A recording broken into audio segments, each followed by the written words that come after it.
Coming now to Christian trends in Christian-Muslim encounter in Kenya. Christian-Muslim encounters in Kenya differ from other encounters in Africa. However, Kenyan Christians and Muslims come into conflict as a spillover of fundamentalism stemming from other countries. Religious intolerance in other countries sometimes spills over to Kenyan Muslims, straining the already fragile relationships with the Christians.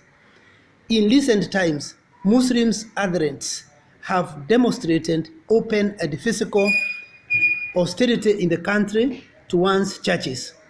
Now, this lecture today examines Christian-Muslim encounter in Kenya against the background of political, social, and economic setting.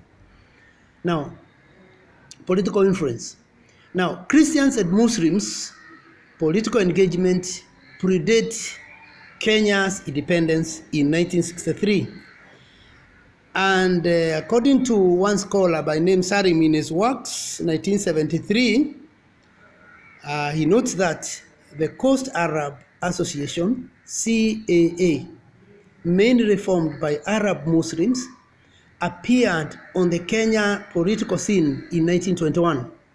Of course, we know more about Haredhuku's Young Kikuyu Association and Ezekiel Apidi's Young Kavirodo Association and Archdeacon Owen of Anglican, who formed the Welfare Association, although he is the one who convinced these Africans to convert Young Kavirodo Association into a welfare association where he played a critical role. He was still behind this African political formation, and that's why he was very unpopular with the settlers in Kenya, because they were saying he's enlightening African people and making them, inciting them to be disobedient to them, as he taught them agriculture, modern forms of farming, and all that.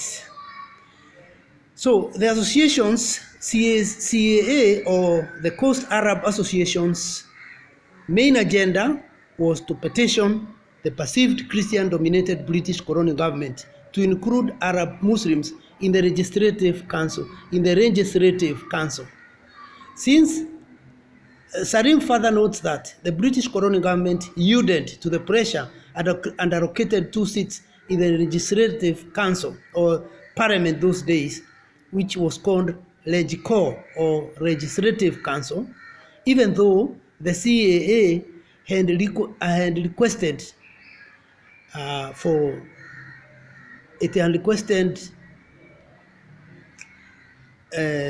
2 seats on the executive and 4 seats on the Legislative Council. Arab Muslims, however, secluded Swahili Muslims from voting for the 2 reserved seats. The CAA or the Coast Arab Association, CAA, felt that Swahili Muslims were inferior to Africans and unfit to vote for a franchise Arab seat. Now, this seclusion of African Swahili Muslims from political scenery later reflected in the general Kenyan national politics. Of course, Kenya, there was Karaba, or the Kenyan type of Kenyan form of apartheid, which was called Karaba. And you can see even within the Arabs themselves, within the Muslims themselves, they would actually seclude the African Swahili Muslims, which is in itself conflict, which a counselor or a theologian or a religious scholar should strive to always solve and make humanity better. The political ambition of Arab Muslims pitted against African Swahili Muslims adversely affected not only their relations, but also how Christians viewed African Muslims. Confronted by rejection over the years, African Muslims struggled for recognition in Kenyan politics. For example, in 1958, Arab Muslims formed African Muslim Society with an agenda to feature in national politics, and the AMS, or the African Muslim Society, as a political organization, got a setback when the colonial authority refused to acknowledge religious representation on the political arena. One scholar by name Zovu, in his publication 2009, indicates that refusal for colonial government to extend religious representation to African Muslims on the Legislative Council or Regico or Parliament remained a great challenge, not only to Muslims but also on their relationship with the majority Christians as Kenya approached independence. Something else, religion in post-colonial Kenyan politics played both the positive and negative roles in relation to Christian-Muslim dialogue. Now, during the reign of President Jomo Kenyatta, from 1963 to 1978, religion did not play a major role during elections. As Uganda, where the Democratic Party is normally for the Catholics and some Muslims, particularly within the Baganda Kingdom, the largest kingdom and the most populous community in Uganda. Well, UPC, Uganda People's Congress, led by Milton Obote, it was mainly for Anglicans. And you remember, Uganda and Kenya were British protectorate. As by 1912, you remember, they were not countries, they were provinces of British East Africa. The Kenya colony was a province of British East Africa. And Uganda was also a province before they became countries. So you can see they were just provinces around 1912, and we should say until Kenya became a colonial state officially. Zovu quotes an instance where the late President Kenyatta established a commission to reform succession laws of Kenya in 1967. The intention was to bring equality in succession issues. However, the Muslim community viewed it as offensive since it would tamper with the Quranic teaching. President Kenyatta thought it prudent not to hurt Muslims and refused to assent to the bill. In President Daniel Arap Moi's era, 1978 to 2002, religion gradually took center stage in Kenyan politics. For instance, the succession bill was assented during Moi's tenure. No, even now, I know if one presidential candidate takes over this country, religion will also take center stage again in a bigger way than it is today. Yeah, I remember at the time of George Bush, we could hear some televangelists who we normally see as we watch them via programs in the television. There were some of their advisors there that end. In Kenya, it may go that far. Of course, there are dangers, especially when religious leaders advise the president in a very fundamentalistic and unreasonable way to the president, particularly to crush certain people who don't belong to their school of thought in religious matters. That is the only major danger when religion takes a very central stage and actually kind of guides the leadership in the country. There is sometimes a very huge danger that we have noted when the religious community that is close to the leader now starts misleading and hurting. Even post-apartheid South Africa, they first rushed to welcome Mandela, the new South Africa, but there were dangers inherent in that when they became all manner of administrators and someone eventually involved in corrupt deals. Or even in Zambia, when Chirumba almost declared Zambia a Christian nation. Kaunda had also tried so, but Chirumba went beyond anybody else when he actually did it. But went on to get so many backlashes corrupt cases came on him. Of course, some were cleared.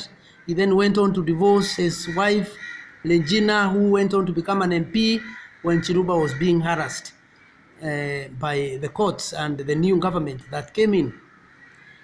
So we have seen all this, particularly evangelicals getting into politics and ending up in a very embarrassing environment. We are not trying to tell anybody not to join politics or to join. That is not our position, because that is not our mandate. It is the individuals to view themselves. We are only trying to say what has happened. Later, the government of Kenya reviewed the succession bill, in favor of Muslims. In most occasions, during election period, the incumbent electorate sought religious support. You have seen even now, we keep seeing political leaders flocking the mosques, the churches, the Corino groups, in order to help to get the backing of the religious leaders to sway the crowd in their favor. These are things we normally see in the country. President Moi occasionally sought the support of Muslim community. Other leaders, we have seen them doing the same. The Odingas, the Uhurus, the Rutos, all these leaders, we have seen them even wearing Muslim garments, even when they are Christians, or Akorino garments, or Reggio Maria garments, even when they don't belong to those sects and religious outfits. On such occasions, Moi, whenever he visited the Muslims, he yielded to their demands by promising Muslims freedom of conscience. In other instances, the Muslim community accused the government of Kenya, perceived to be Christian-dominated, of being more favorable to Christians than Muslims. Now, the political engagement of Christians and Muslims in electioneering period shapes Christian-Muslim relations either positively or negatively. The post-colonial Kenya embraced a monolithic party state, Kenya African National Union. This became the political party of all Kenyans, regardless of one's religious affiliation.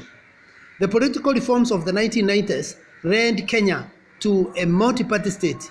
The review of the Kenyan constitution to allow multi-party led to a formation of several political parties, inclusive of the Islamic Party of Kenya, IPK, and the charismatic leadership of Sheikh Barara, whom I'm told is just around the town, not active any longer. Of course, among others. Now, the Kenya African National Union political party, the ruling party then, saw the Islamic Party of Kenya, or IPK, as a threat, hence denied it legal registration. The Kanu government instead engineered a new political party under the name United Muslims of Africa as an alternative to IPK. In 1982 and in 1997 general elections, churches and religious leaders were conspicuously actively involved in the campaigns. In the 2002 general elections, religious leaders did not appear vocal in the political scene, but rendered their political support. For example, in 2002 general elections, the Supreme Council of Kenya Muslims, SUPKEM, in Central Province, currently Nairobi County, were in favor of KANU's presidential candidate, Uhuru Kenyatta, who is now the president. On the other hand, the Muslim Consultative Council and Muslims for Human Rights supported the opposition presidential candidate, Mwai Kibaki. Christians in general spread between the political divide and not much on their relations with Muslims. Now, the anti-terrorism bill, that is another controversial one that has always caused conflict.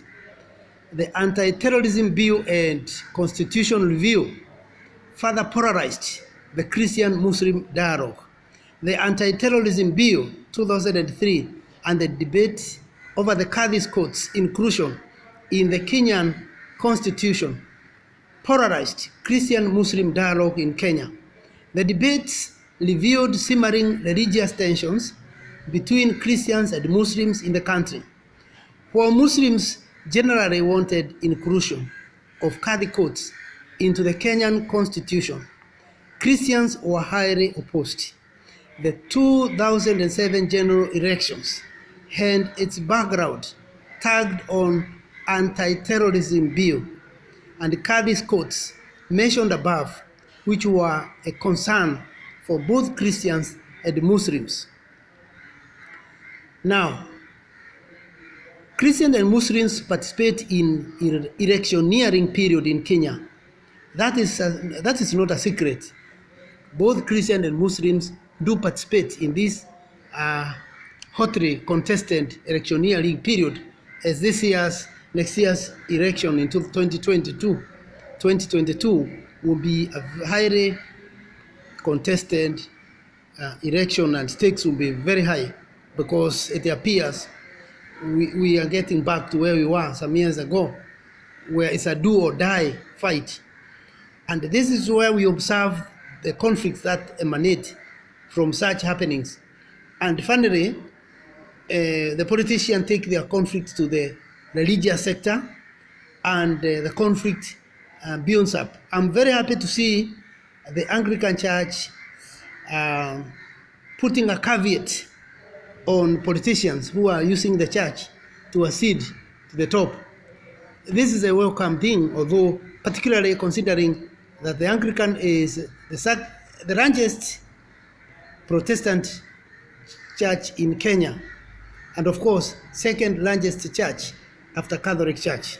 So when a big church like the Catholic Church and the Anglican Church releases a pastoral letter to guide the nation on political machinations leading to the run-up to the general elections, that is a step forward, and we as scholars should encourage a proactive religious sector which is able, a religious sector that is able to put a caveat so that politicians don't polarize the nation in a very, very bad way. So presidential elections in Kenya often influence, albeit in a subtle way, the Christian and Muslim relationship in various ways. In most cases, those seeking presidential elections have memorandum of understanding with the religious institutions. Presidential elections for 2007 to 2013 offered several promises to religious groups who would support them. For instance, the presidential candidates for Orange Democratic Party made a memorandum of understanding with the National Muslim Leaders Forum, NAMREF, on the 29th of August 2007. Part of the memorandum was to protect the Muslim community that felt sidelined and targeted by the government of Kenya. Another thing, Pentecostal Christians as well as some evangelicals were opposed to the memorandum of understanding between the ODM leader and the Muslims. Currently, Muslims are in key leadership positions in Kenya. Of course, because of those presidential elections, wherever there is a presidential election, you find the candidates promising people so many things. Some of them are fulfilled, some of them will never get fulfilled at all, or some of them are mere promises that are not easily fulfilled. Now, political influence on interfaith relations in Kenya expresses itself in that the electorates are not concerned with their faith when it comes to voting. Yeah, they don't express their faith when it comes to voting. It is faith, is kept aside. It is like sometimes elections in Kenya go tribal or ethnic or employ negative ethnicity. Negative ethnicity is used to determine the winner at the presidential level. And this comes in when the brand for Christian, they say the brand of Christ, the brand of ethnicity, to use Pierre O's once, the brand of ethnicity is thicker than the brand of Christ, or the brand or their religious creeds become less important, and ethnic royalties become more important. That is something else to watch, because that is also, it has its own obvious dangers. If we have to mobilize people across ethnic lines or religious lines or poverty versus poor lines or gender versus the other gender, women only, men only, vote your people men, vote your man, we women, let us vote our woman. My friend, such dichotomization, such polarizations will kill any nation, because you need to sell ideology, not to sell the age, the wealth, or the poverty they are in, or they are isn't. That is the source of conflict also. As much as we are saying that some religious conflicts inspire political conflicts, and vice versa, we need also to appreciate other areas that cause conflicts in society, particularly at the political level. Now let me go on and say that Muslim youths have demonstrated against the government of Kenya several times, accusing the government of Kenya of harassing Muslims in the country. Christians, on the other hand, have felt that some demonstrations create interreligious tensions in the country. Why should Muslims be the ones who are seen to be demonstrating against mistreatment? Yet, no government in the third world, or the growing world, the developing, the majority world, is able to fulfill the needs of every citizen. Even in the so-called developed world, there are still pockets of complaints. The medical insurance cover for everybody. The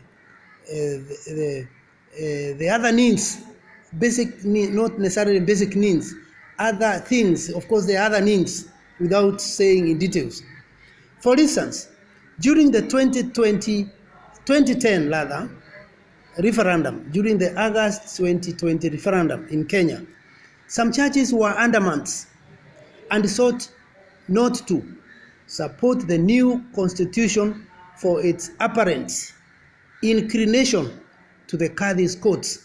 They would ask, why are Muslims getting their courts recognized in the constitution and their Qadhis getting payment? Shouldn't we have Christian courts also? Okay, some people felt the Qadhi's courts should not be there, but they forgot that these Qadhis are historical. As Kenya's independence was coming, there are memorandum of understanding that were signed, and so it was very hard to just crash it off or brush it off and say one nation, no religion, this is a secular state. This is a secular state. Nobody should talk about Qadhi's court or Christian court. That couldn't work. So as some Muslims were seeing the GOK, or the government of Kenya, as being unfair to them. The Christians likewise were saying, you are favoring Muslims with your Qadhi courts. And Muslims were also saying the same. You are favoring Christians. You are pointing them in big positions, top jobs, senior leadership positions as Christians. But of course, that is another debate that cannot be exhausted here, because if you look at the population of Christians in Kenya, unlike Nigeria, where they are more or less 50-50, the Muslims in Kenya are really less than 20%, but Christians are over 80%. That explains, in my view, the reason why certain positions, or most senior positions, are held by Christians. But of course, I want to tell you that conflicts still revolve around there. Now, some Christians are of the view that religious provision in the Kenyan constitution may ultimately champion the application of Islamic Sharia law in the country. For the Muslims, The demands rest on acknowledging Islamic law in matters of practice and faith. Though the country does not embrace state religion, religious matters have found due recognition in public arena. In so doing, Christian-Muslim relations at political levels have succeeded to a certain degree.